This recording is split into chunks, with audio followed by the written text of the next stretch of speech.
Есть канцерогены, которые уже содержатся в пищевых продуктах, и есть канцерогены, которые мы сами творим при неправильном приготовлении пищи, термическая обработка животных жиров и другое. Например, предоставляет опасность некоторые маргарины, при изготовлении которых использовался процесс так называемой гидрогенизации. При данной технологии образуются трансизомеры жирных кислот, способствующие возникновению раковых и некоторых других заболеваний. Канцерогенным, способствующим заболеванию раком, относятся и те вещества, которые образуются при появлении черной корки при жарке продуктов. Если вы хотите долго жить и не болеть, вам предстоит отказаться от ряда продуктов и блюд. Вот этот список.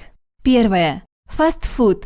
К данной категории относятся гамбургеры, шаурма, картофель фри, лапша быстрого приготовления и прочая быстрая еда. Почти во всех продуктах, относящихся к фастфуду, содержится глутамат натрия Е621. Это химическое соединение, усиливающее вкус любого блюда, пагубно отражается на состоянии здоровья. Главный вред глутамата в том, что он вызывает привыкание. Людям, подсевшим на фастфуд, здоровая еда кажется пресной и безвкусной. Кроме того, Е621 отрицательно сказывается на состоянии нервной системы.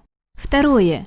Чипсы и сухарики. Чипсы содержат и уже упомянутый Е621 и множество других химических добавок. Этот продукт зачастую имеет весьма отдаленное отношение к картофелю и готовится из крахмала, муки и ароматизаторов, придающих продукту вкус бекона, огурчиков, креветок. Регулярное употребление чипсов и сухариков – прямой путь к развитию гастрита, язвенной болезни, рака желудка. Содержащиеся в данных продуктах вещества раздражают слизистую оболочку пищеварительного тракта и приводят к патогенным клеточным мутациям. Третье. Майонез и кетчуп.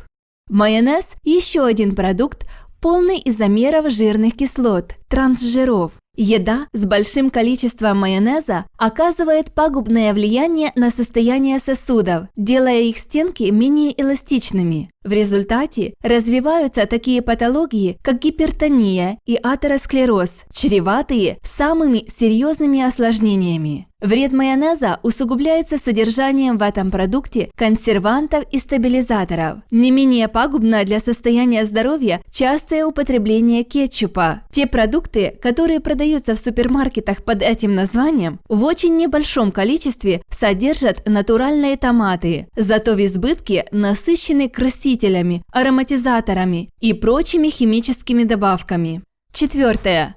Сахар и содержащие его продукты.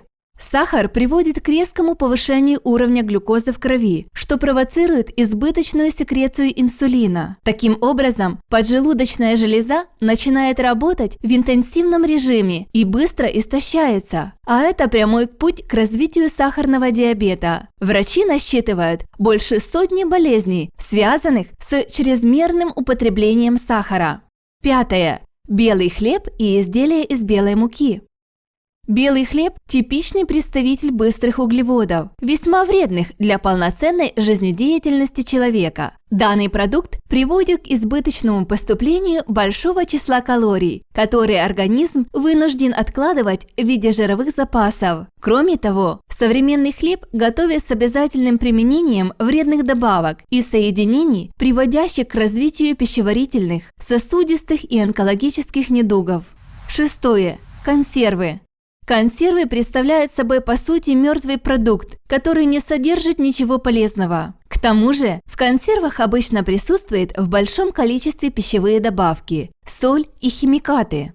Седьмое. Газированные напитки.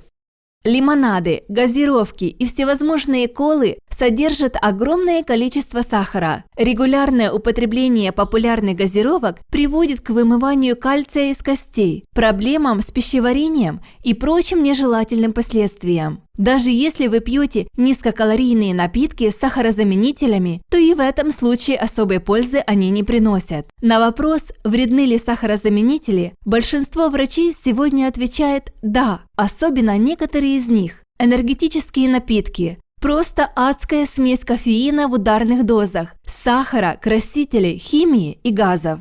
8. Алкогольные напитки. Этиловый спирт является канцерогеном, так что все алкогольные напитки опасны. Особенно опасны они в сочетании с сигаретами. Опасность спиртного еще и в том, что оно активизирует превращение проканцерогенов в активные формы, нарушает усвояемость витаминов, микроэлементов и других пищевых веществ, угнетает иммунную систему. 9. Курение. По разным оценкам, от 35 до 50% всех злокачественных опухолей вызваны вдыханием табачного дыма. Отметим, что раком легких страдают исключительно курильщики. Еще 150 лет назад рак легких был большой редкостью, и таких онкобольных показывали как диковинку. Но в 2015 году впервые смертность от рака легких у женщин в Европе превысила смертность от рака молочной железы. 10. Соленая рыба. Высокую способность приводить к раку имеет сильно высушенная рыба. Как установили специалисты ВОЗ, злоупотребление рыбой подобного приготовления может вызвать рак носоглотки, желудка и пищевода. В ней содержатся нитродиметилсоединения, которые при поступлении в организм человека трансформируются в канцероген нитрозодиметиламин. Такие же вещества содержатся в креветочном соусе, копченой рыбе, соленом и копченом мясе, беконе. Присутствует нитрозодиметиламин и в напитках, содержащих алкоголь.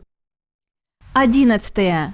И, наконец, завершает наш список продукт, который совсем недавно пополнил список наиболее опасных канцерогенов по версии ВОЗ. Это мясные продукты, которые прошли термическую обработку. К ним относят колбасу, сосиски, бекон и даже котлеты. Таким образом, поставив эти продукты по вредности и способности вызывать рак в один ряд с табаком, асбестом и алкоголем. Ученые отметили, что употребление мяса, которое подвергалось обработке высокими температурами, может вызвать злокачественные образования толстого кишечника и прямой кишки. В то же время хочу вас успокоить. Мясо как таковое, даже красное, далеко не так опасно, как изделия из него. Ученые-онкологи внесли мясо в группу 2b, то есть как вероятный канцероген. Отметим, что в целом активность канцерогенных веществ находится в прямой зависимости от количества, частоты и длительности воздействия употребляемых вредных веществ. Данные для этого видео взяты из книги «Как прожить 120 лет здоровым и красивым». Если у вас будут вопросы по теме, пишите в комментариях, и мы ответим.